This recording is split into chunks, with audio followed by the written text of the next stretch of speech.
Kala slammed the transit token onto the console. The metallic clack rang through the bunker, sharp final. 47 Olaran dreadnoughts still hung in orbit, but the targeting sirens had already started their scream. The hunters had just realized they were parked inside a trap that took 3 generations to build. She didn't look at the screen. She didn't need to. The gauge on the gravity shear charge read 97%, but it had been stuck there for the last 3 minutes. That was the wrong part. The rest was exactly where it should be. 3 hours earlier, the Armada had dropped out of warp above Aegis 7. Arch-Commodore Siren stood on the observation deck of the Manifest Destiny, his crystalline jaw ridges catching the pale glow of the planet's dusty atmosphere. He tapped 4 talons against his command mantle, a slow, rhythmic beat that said this is routine. 48 dreadnoughts, 1 unarmed refugee hub. The math was boring. Broadcast the decree, he said. His adjutant keyed the transmission without a pause. The Olaran Ascendancy's standard subjugation mandate filled every frequency. Surrender within 3 minutes, accept disarmament, submit to relocation. Siren watched the planet's surface through the viewport and saw nothing but dust and shadows. They'll surrender in 90 seconds, he said to no one in particular. 150 meters below the surface, Warden Kala Price received the transmission on a cracked display in the Deep Core Command bunker. She had been rolling her transit token across her knuckles, a dented copper coin from a dead world, kept only for the weight it provided. The message played. She listened to the first 3 words, then muted the channel. She flipped the token once, caught it, and set it beside the console. Lockdown, she said. Her communications lead, a woman named Jess, didn't ask which sectors. Kala had already marked the map. 3 minutes, Kala added, all civilian shelters sealed, priority on the eastern rim. Jess nodded and began keying the sequence. The bunker's lights dimmed as the power rerouted to the lower strata. On the Manifest Destiny, Siren's tactical officer leaned over his sensor board. Sir, we're reading seismic buildup across the southern tectonic plates. Siren didn't turn. Geological noise. This world is tectonically active, that's in the survey. These are not random tremors, sir. They're harmonic. The frequency matches. Matches what? The officer hesitated. It matches the biological rhythms of 16 extinct species. I can't explain it. Siren finally looked at the screen, his expression unchanged. Run a diagnostic on your instruments. The pressure of orbit insertion can corrupt low-grade equipment.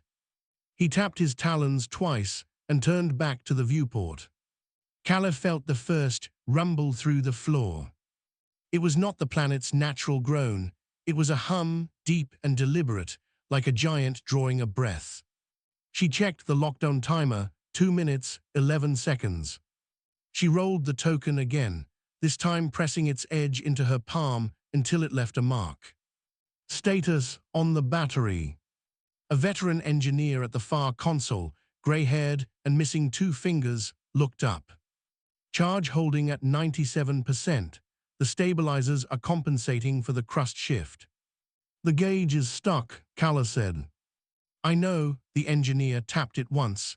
It always does that. The physical needle was never calibrated to this scale. Kala said nothing. She looked at the orbital map, 48 red dots, each one a ship packed with men who thought they were the threat. Siren's adjutant cleared his throat. Sir, the 3-minute window has expired.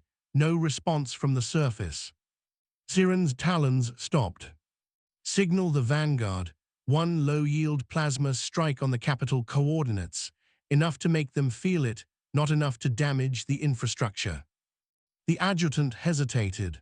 Sir, the survey indicated the capital is mostly empty. They've been excavating underground for decades. Then they'll feel it through the rock. Execute. The Vanguard ship dropped its firing solution.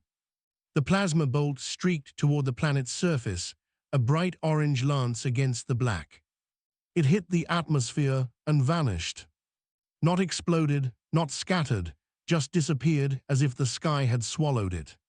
Siren leaned forward. Replay that. The tactical feed showed the bolt entering the upper atmosphere, and then nothing. The energy signature didn't fade, it was absorbed. Sir, we're detecting a gravimetric tether forming around the Vanguard. Siren's breathing apparatus hissed. What kind of tether? Power drain, sir. The tether is siphoning our shields. On the display, the Vanguard ship's energy bars dropped from 100 to 87 in 3 seconds. Siren's talons tapped faster. In the bunker, Kala pressed the token flat against the console. The lockdown timer hit 0. Engage the primary battery, she said. The engineer's missing fingers twitched as he turned the physical key.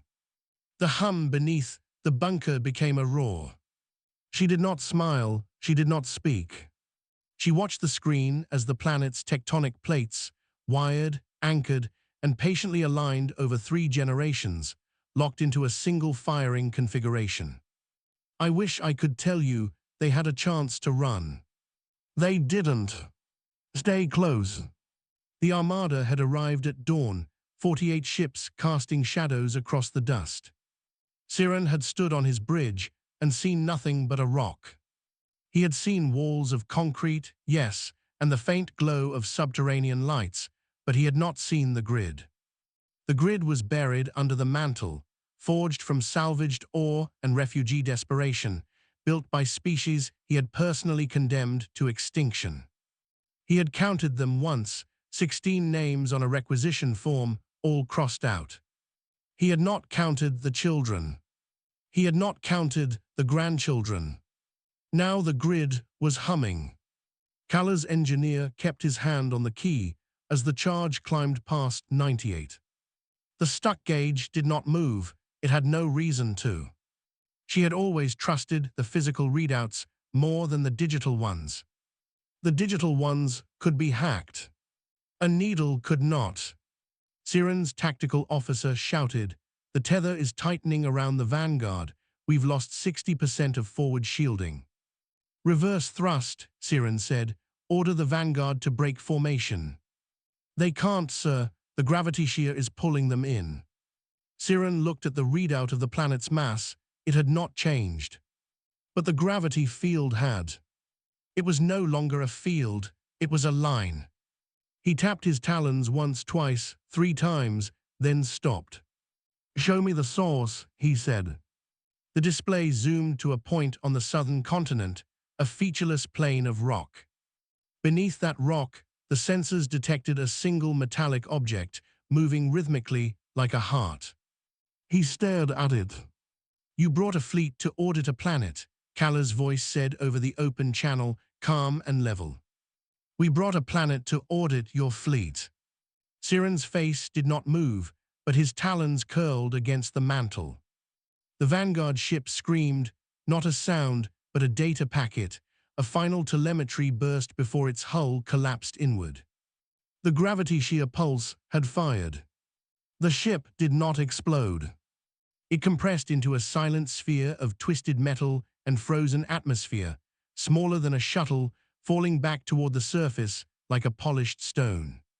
The remaining 47 ships went still. Kala released the token from her palm. She looked at the engineer. "Reload." He turned the key back. The hum dropped to a lower register. On the bridge of the Manifest Destiny, the silence lasted 4 seconds. Then the adjutant whispered, "Sir, the Vanguard is gone." Siren said nothing. He looked at the screen that showed the planet's surface, still dusty, still barren, still ordinary. But the numbers no longer fit. The harmonic pattern of the seismic buildup, the power absorption, the gravity shear, it all pointed to one conclusion he refused to speak aloud. They had not walked into a garrison. They had walked into a weapon. Kala keyed the open channel again. "Your 3 minutes are up," she said. "This is not a negotiation, it's a notice." She set the token on the console, edge up. On the orbital map, the 47 red dots had begun to drift, hesitant, disorganized, like a school of fish that had just smelled blood. She let them drift. The first micro-cliffhanger hung in the air. The planet had fired once. She had said, reload. What would the second shot cost? Siren's talons remained still. The countdown in his head had no target, just a number that kept falling. He had given orders in 87 campaigns. He had never hesitated.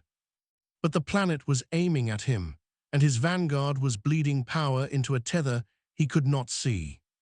Order the vanguard to break formation, he said. The tactical officer's fingers moved. No response, sir. The gravity field is holding them in place. Then fire again, full spread, cut the tether at its source. The officer relayed the command. On the display, the vanguard's weapons cycled, a dozen plasma cannons, all aimed at the southern continent. The bolts launched. They hit the atmosphere and vanished, exactly like the first. The tether did not waver. Siren's jaw ridges tightened. Bring the rest of the fleet into a dispersal pattern. If the tether can't be broken, we will limit the damage to one ship. The adjutant began keying the new formation. But the tactical officer shook his head. Sir, the tether is not localized. It's branching. We have secondary tethers forming on the rear flank. The display showed thin lines extending from the planet's atmosphere, reaching toward the edges of the armada. Siren watched them multiply. They moved like roots finding soil. In the bunker, Kala's engineer kept his hand on the key. She had not moved from her seat. The token sat on the console, edge up, catching the faint glow of the backup lights. She looked at the charge gauge. The needle still stuck at 97, but the digital readout beside it showed 100.2. The physical needle was wrong, but she had always trusted the wrong gauge. It had been wrong for 20 years. It was wrong in a predictable way. The tethers are spreading, Jess said. They've taken 2 more ships. Kala nodded. That's the drain. The battery needs the mass to stabilize the shear. Mass. The ship's shields, they're converting raw energy into gravity mass. The more we take, the cleaner the shot. She looked at the orbital map. 47 red dots, 3 of them now dimmer. Siren is going to panic, she said. When he does, he'll order the entire fleet to fire. That's when we fire back. On the manifest destiny, Siren's breathing apparatus hissed a slow, measured rhythm. He had stopped tapping his talons. Instead, he gripped the edge of the command console, his crystalline ridges pressing hard against the polished metal. All ships, he said, full weapons discharge. Target the source of the tether, southern continent, coordinates 039, overwhelm it. The adjutant hesitated. Sir, the energy drain. Execute. 46 ships opened fire simultaneously. Plasma, kinetic rounds, and focused radiation beams converged on the southern continent, a storm of fire that should have melted the planet's crust down to the mantle. It hit the atmosphere and stopped. Every bolt, every shell, every beam was absorbed into the same invisible field that had swallowed the first strike. The tethers brightened, pulsing with fresh energy. The Vanguard's shields dropped to 0. Kala watched the power surge on her console. Now, she said. The engineer turned the key. The planet groaned. Not a sound through the air, a sound through the rock, through the bunker's walls, through the bones of everyone inside. The tectonic plates, wired with salvaged conduits and refugee precision, shifted into their final alignment. The hum that had been building for generations became a single, sustained note, low, deep, and absolute. The gravity shear charge released. On the bridge of the manifest destiny, Siren saw the sensor readout spike to numbers that could not exist. A gravity wave, focused and tight, erupted from the planet's surface. It traveled at the speed of light, but it felt slow, inevitable, like watching a wave approach a shore you could not leave. The Vanguard ship was in its path. The wave hit the dreadnought and did not explode it. It folded it. The ship compressed inward, its hull collapsing like a fist closing around air. Metal, atmosphere, and crew, all of it shrank to a sphere no larger than a shuttle, silent and dense, falling back toward the planet's surface. It left no debris, no survivors, just a polished gray ball that vanished into the dust. Siren's mouth opened, but no sound came out. His talons had gone white against the console. The numbers on his screen no longer fit any known model of physics. They could not fit. He had conquered 17 worlds. He had never seen a weapon that did not leave wreckage. This weapon left nothing but a question. The remaining 46 ships went dead in the water. No one fired, no one moved. The tactical officer's hands hovered over his board, frozen. The adjutant had dropped his data slate. On the bunker's main screen, Kala watched the compressed sphere fall. She did not smile. She picked up the token, turned it over, and set it down again. "Second shot loaded," the engineer said. "Hold it," she said. She opened a channel to the Olaran fleet, again, not to Siren alone, but to every ship. "Arch-Commodore Siren," she said, her voice flat and unhurried, "you brought 48 ships to audit a planet. You have 47 left. One of them is now a reminder." She paused. "You counted 16 species as extinct. You signed their names on a requisition form, crossed them out, and called it efficiency. But you did not count the children. You did not count the grandchildren. You did not count the ones who survived because they were already underground when your bombs fell." Siren's face did not move, but his eyes flicked to the display that showed the planet's surface. The southern continent, where the seismic heart lay, was featureless. But beneath it, his sensors now detected something he had missed, not a single metallic core, but thousands. Habitation modules. Workshops. A city that had been growing for 3 generations, hidden inside the mantle, wired into the rock itself. "The engineers who built this weapon," Kala continued, "are the children of the 16 species you erased from your records. They did not dig shelters. They dug a network. They did not hide. They prepared." On the manifest destiny, Siren's talons slowly uncurled. He looked at his tactical officer. "That ship, the Vanguard, it's gone. Compressed to a singularity, sir. The mass is still there, but the structure is not." Siren's voice dropped to a whisper. "Show me the engineers." The officer pulled up a visual feed from the surface, a grainy image from a remote drone. It showed a chamber deep underground, filled with consoles and cables. At the center stood a woman, her gray hair tied back, her missing fingers visible as she adjusted a dial. Beside her, a younger man with dark skin and a scar across his jaw.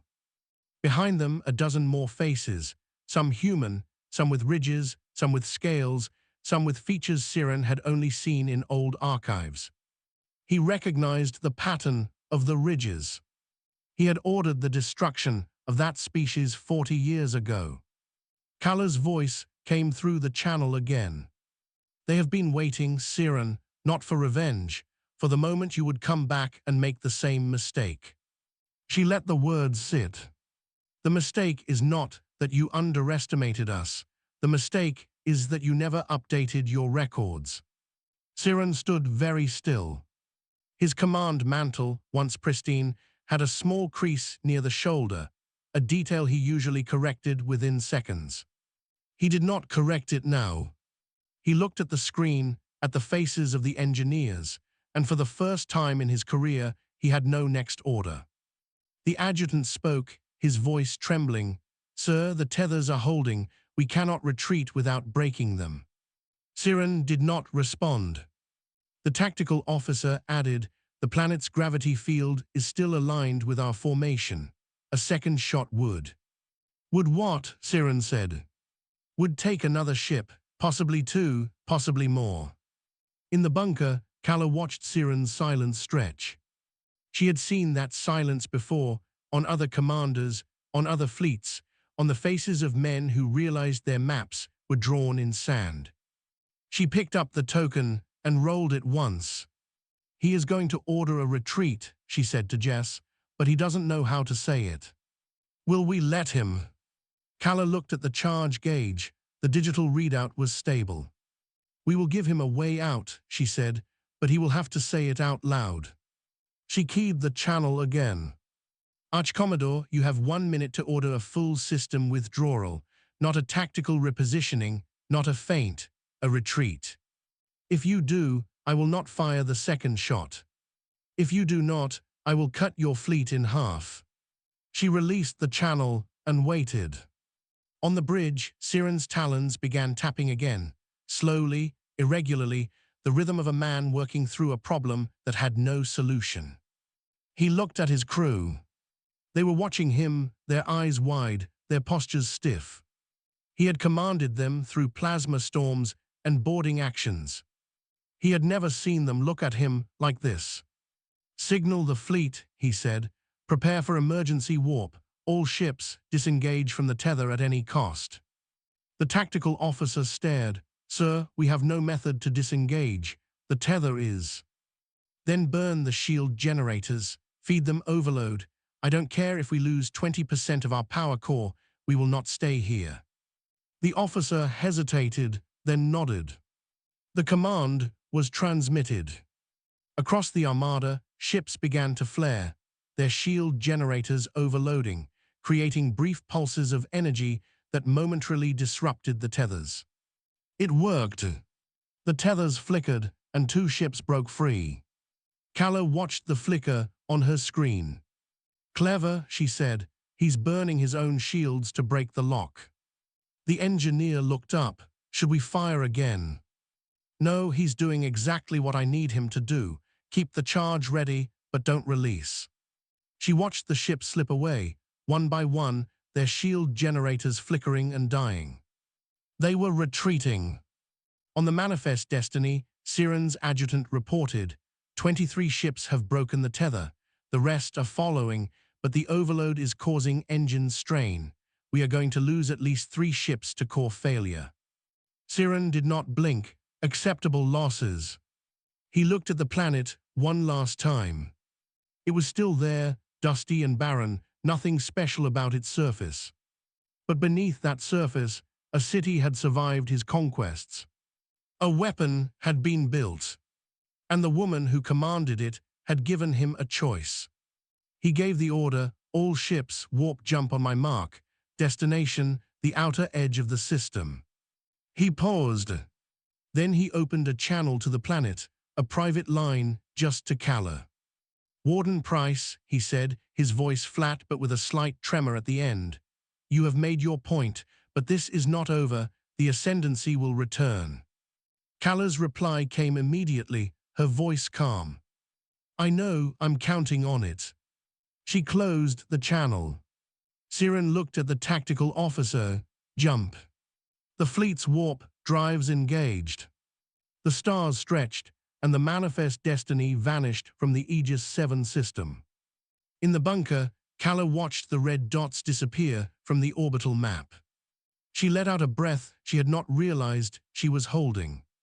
Then she picked up the token and pressed it into her palm. Jess, she said, prepare the deep space broadcast, the blueprints for the resonance battery, all of them. Jess's eyes widened. We are sending them out. Every oppressed world in the ascendancy is going to get a copy. Every refugee hub, every system that has ever been pushed to the edge of a subjugation decree. They will know it is possible. She set the token on the console, edge up. The galaxy would now have a choice. The broadcast began transmitting, a data packet encoded in a dozen languages, carrying the schematics of a planet that could fight back. Siren's fleet arrived at the system's edge, their shield generators burned out, their power cores strained. He stood on his bridge, staring at the empty viewport.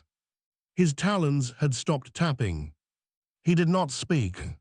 He did not issue any further orders.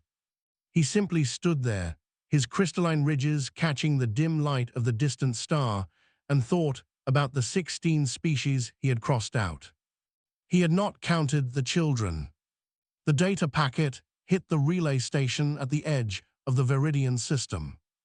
A young engineer named Taran watched it arrive, a burst of compressed code from a dead world's coordinates. He had been waiting for something like this for 12 years. He just hadn't known it. The blueprints unfolded on his screen: tectonic alignment, gravity shear convergence, power routing through salvaged conduits. It was beautiful in the way a blade was beautiful. He copied the packet, encrypted it, and sent it to the next relay before the Olaran surveillance drone could complete its sweep. The drone passed 3 minutes later, reading nothing but routine traffic. By then, the packet was already crossing the Kylo's rift. Calla Price sat in the bunker, watching the transmission logs tick upward. The broadcast had reached 43 systems in the first hour. By the second hour, it had been relayed to 112. She did not smile. She rolled the token across her knuckles, slowly, methodically, and watched the galaxy receive its inheritance. On the manifest destiny, Siren stood in his private quarters, a sparse chamber with a single viewport and a desk that held no personal items. He had not slept. His talons had not stopped tapping since the jump. He replayed the moment of the Vanguard's compression in his mind, the sensor spike, the silent collapse, the polished gray sphere falling toward the dust. He had commanded ships for 40 years. He had never watched a dreadnought die like that. His adjutant knocked. "Sir, we have received priority communication from the Ascendancy Council." Siren did not turn, put it through.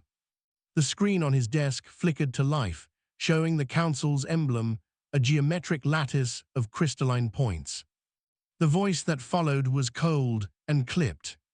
"Archcommodore, you have returned without a subjugation decree. Explain." Siren's talons stopped. "I encountered an anomaly," he said. "An anomaly that destroyed a Vanguard ship and allowed 48 vessels to be driven from a refugee hub by ground-based weapons." Siren said nothing. The voice continued, "We have received reports of a transmission originating from that planet, a data packet containing weapons schematics. It is spreading faster than we can contain." Siren closed his eyes. "I am aware." "Then you are aware that the Ascendancy's supremacy is now in question. Every conquered world will receive this blueprint. Every one of them will ask why they did not build it first." Siren opened his eyes, because they did not have 3 generations. The voice paused. "What do you intend to do about it?" Siren looked at the viewport, at the distant star that was not Aegis 7. "I will return," he said, "with more ships." The voice was silent for a moment, then it said, "See that you do." The screen went dark. In the bunker, Calla's engineer looked up from his console. "Warden, we have a problem." She turned. "What kind?" "The broadcast is being intercepted, not blocked, intercepted. Someone is reading the packets before they reach their destinations." Calla's hand stilled on the token. "Who?" The engineer pulled up a log. "The signature is Olaran, but it's not military. It's civilian, a relay network that shouldn't have access to military encryption." Calla studied the log.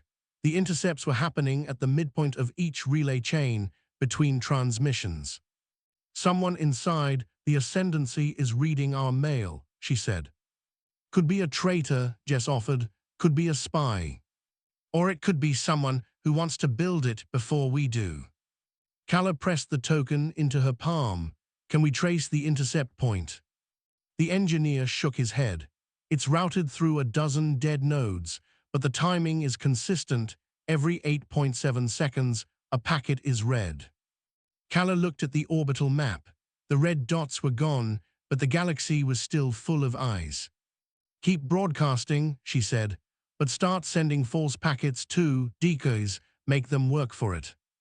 The engineer nodded and began keying the sequence. Siren stood on the bridge, watching his fleet's repair crews work on the damaged shield generators. His tactical officer approached. "Sir, we have detected a secondary transmission from the Aegis 7 system. It's a decoy protocol, the same encryption, but the payload is inert." Siren's talons tapped once. "She's buying time." "For what?" Siren did not answer. He was thinking about the children he had not counted. He was thinking about the engineers in that underground chamber, their faces calm, their hands steady. He was thinking about the woman who had given him a choice. Kala watched the decoy packets scatter across the relay network. She had done this before, during the early years of the project, when the Olaran patrols swept the system every 3 months. False signals, ghost transmissions, echoes that led nowhere. It had worked then. It would work now. But there was something else. She looked at the token in her hand. The copper was worn smooth in some places, dented in others. She had carried it for 20 years, ever since the day the Olaran bombs fell on her home world. She had been 7 years old. She had been drawing animals with chalk on the concrete floor of the shelter when the first shockwave hit. The transit token had been her father's, a coin from a dead world, kept for the weight it provided. She had taken it when he died. She had not let go of it since. She set the token on the console and looked at the charge gauge.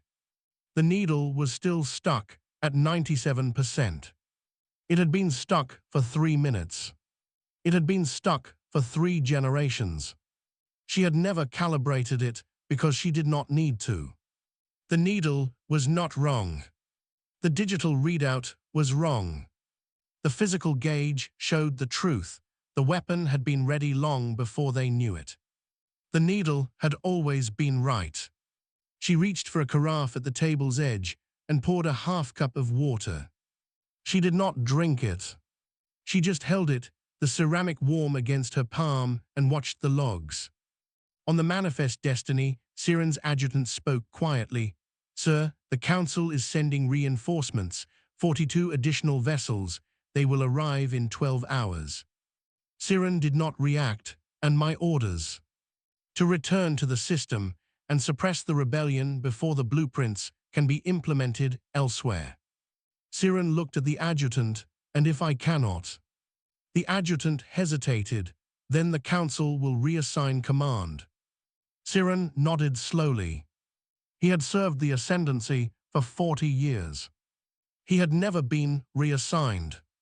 But he had also never seen a ship compressed into a sphere of scrap metal. He had never heard a woman's voice say, "I'm counting on it." At the edge of the Viridian system, Taran received the decoy packets and the real ones. He had learned to tell the difference. The real ones had a timestamp that matched the biological rhythms of the 16 species. He did not know how he knew that. He just knew. He forwarded the real packets to the next relay and kept the decoys for himself. He would study them later. He would learn. In the Olaran capital, a clerk named Veth sat in a dark room, intercepting the packets one by one. She had been doing this for 3 hours. Her hands were steady, but her heart was not. She had seen the blueprints. She had seen the faces of the engineers. She had recognized one of them, a man with a scar across his jaw. He was her cousin. She had thought he was dead. She had not counted him. She copied the packets to a private drive, deleted the logs, and began transmitting them to the systems that had not yet received them. She did not know if it was treason.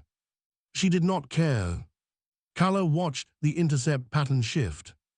The decoys were working, someone was reading them, but the real packets were getting through.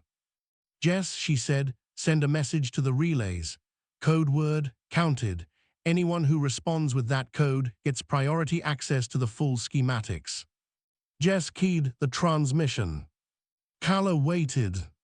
The first response came from the Viridian system, counted. The second came from the Kylo's rift, counted. The third came from the Olaran capital itself, counted. Kala stared at the screen. The message was not from a relay. It was from inside the heart of the Ascendancy. Someone in the capital was answering her. She did not know who. She did not need to. She sent the full schematics to that address, encrypted with a one-time pad, and watched the data vanish into the network. Siren's fleet began its return journey. The warp drive hummed, and the stars stretched again. He stood on the bridge, his talons tapping a slow, irregular rhythm. He had 12 hours to decide. 12 hours to choose between his orders and his survival. He had seen the weapon. He had seen the engineers. He had seen the woman who commanded them. He knew what would happen if he returned. He also knew what would happen if he did not. He looked at his tactical officer. Prepare a secondary jump coordinates, not the main fleet rendezvous, a private line. The officer nodded, sir. Just prepare it. In the bunker, Kala's engineer looked up. Warden, we're detecting a new signal, a warp signature, still distant, but heading this way. Kala did not look up from the token. How many? 42 vessels, judging by the mass, but there's something else. One ship smaller is diverging from the main formation. Kala's eyes narrowed. A scout.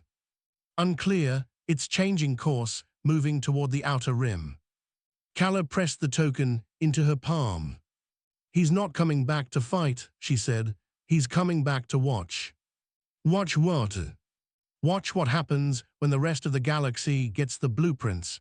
He wants to see if we're right. She set the token down and looked at the charge gauge. The needle was still at 97%. It had been wrong for 20 years. It had been right for 3 generations. She picked up the water cup and set it down without drinking. Then she keyed the channel to the entire relay network. To every world that has received this transmission, you are not alone, you have never been alone. The Ascendancy counted you as extinct, they crossed your names off a list.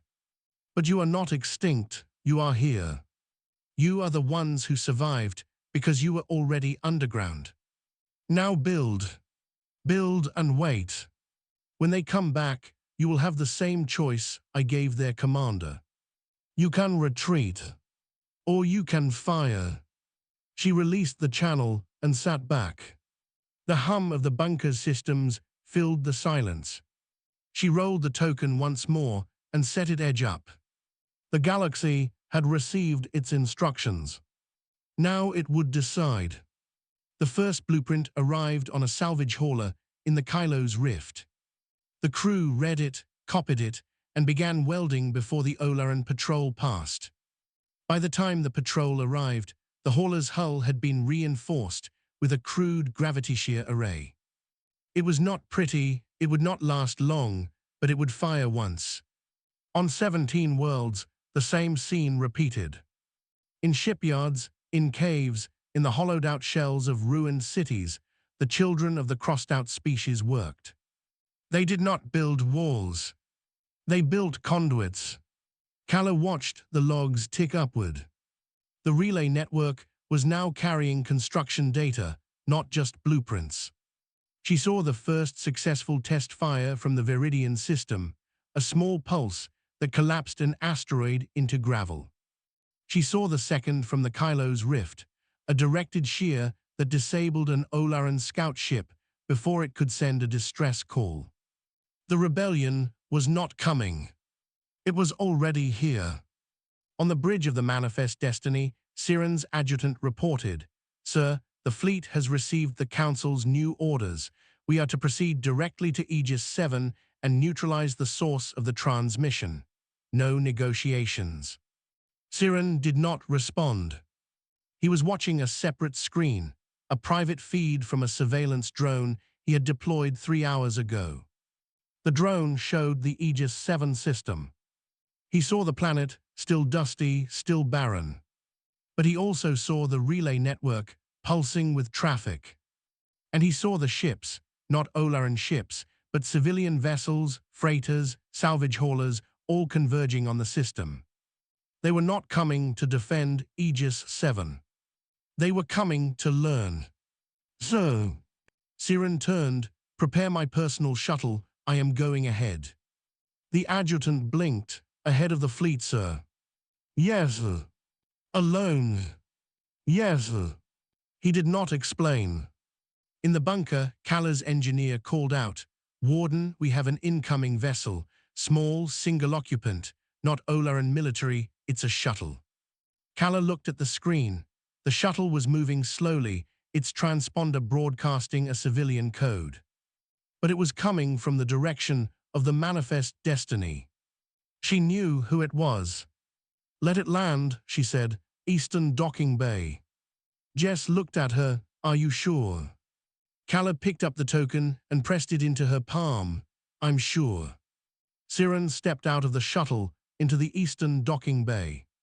The air was stale, recycled, but it had the faint scent of copper and dust.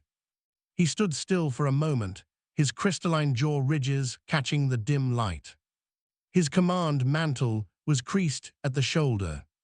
He had not corrected it. Kala was waiting for him at the end of the bay. She did not have a weapon. She was rolling the token across her knuckles. "Arch-Commodore," she said, "you came alone." "I did. To fight. To see." She stopped rolling the token. "See what?" "The weapon, the engineers, the woman who gave me a choice." He stepped closer. "I have served the Ascendancy for 40 years. I have conquered 17 worlds. I have never seen a ship compressed into a sphere of scrap metal." Kala said nothing. "I have also never seen a woman who did not flinch when I walked into her docking bay." She looked at him. "You think that impresses me?" "I think it tells me everything I need to know." She led him to the command bunker. He saw the consoles, the cables, the engineers. He saw the gray-haired woman with the missing fingers and the younger man with the scar across his jaw. He recognized the scar. He had seen it in the old archives on a file marked extinct. He said nothing. Kala motioned to the main screen. "The Ascendancy is sending a new fleet, 42 ships, plus your original 47. That's 89 vessels, enough to glass the planet twice over." Siren looked at the screen. "I am aware." "Are you here to stop them?" He was silent for a moment. Then he said, "I am here to watch them fail." Kala's eyes narrowed. "Explain." "I have seen what happens when you fire that weapon. The Council has not. They believe it was a fluke, a lucky shot from a primitive rig. They do not understand that the rig is the planet itself. They will come with their standard tactics, and they will lose." He looked at her. "I have also seen what happens when the galaxy receives your blueprints. The Council is afraid. They will not admit it, but they are afraid." Kala set the token on the console. "Then why are you here?" "To offer you a choice, not a surrender, an arrangement. I will provide you with the Council's fleet movements, their attack patterns, their shield frequencies. In return, you will allow me and my crew to leave the system when the battle begins." Kala studied him. "You want to defect?" "I want to survive." She rolled the token once. "And what will you do after?" He looked at the screen, at the distant star that was not Aegis 7. "I will carry the message to the outer systems. I will tell them what happened here. I will make sure they know that the Ascendancy is no longer unbeatable." She held his gaze for a long moment. Then she said, "I have a token. It came from a dead world. I have carried it for 20 years. It was worthless. Now it is a toll coin." She set it down, edge up. "You are not a commander anymore, Siren. You are a messenger." She opened a channel to the entire relay network. To the Ascendancy Council, your fleet is coming. We know.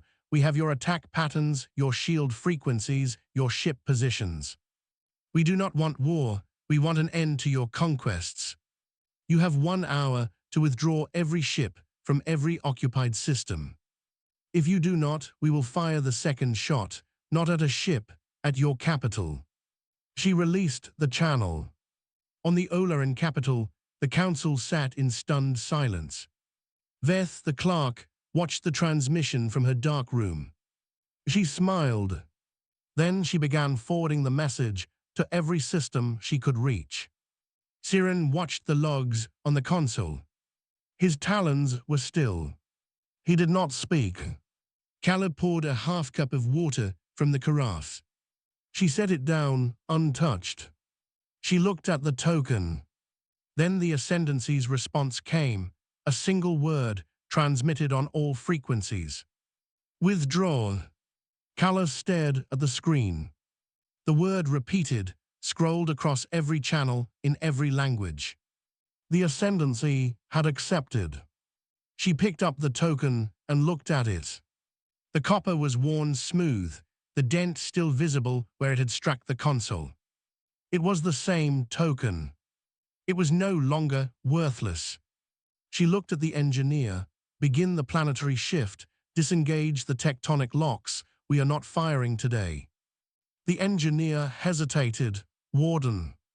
We have made our point. Now we let them live with it. On the Manifest Destiny, the fleet's warp drives powered down. The ships began to move away from Aegis 7. Siren stood on the bridge, his bridge, and watched them go. He did not give the order. The order had come from the council. But he had given them the data that made it possible. His adjutant looked at him. Sir, what now? Siren turned. We go to the outer systems. We tell them what happened here. In the bunker, Kala watched the red dots disappear from the orbital map. She set the token on the console, edge up. Jess, she said, send a final transmission to every world that received the blueprints. You built, you waited, you did not fire. That is the victory, not the shot, the patience. Now build again, build better, build faster. They will come back, they always come back. And when they do, you will be ready. She released the channel. She looked at the token, then at the carafe of water. She picked up the water and drank it. Then she rolled the token across her knuckles, once, twice, 3 times. She caught it. She set it down, edge up, and walked away. The bunker hummed. The galaxy hummed with it. The dust settled, but the galaxy remained entirely unmoored.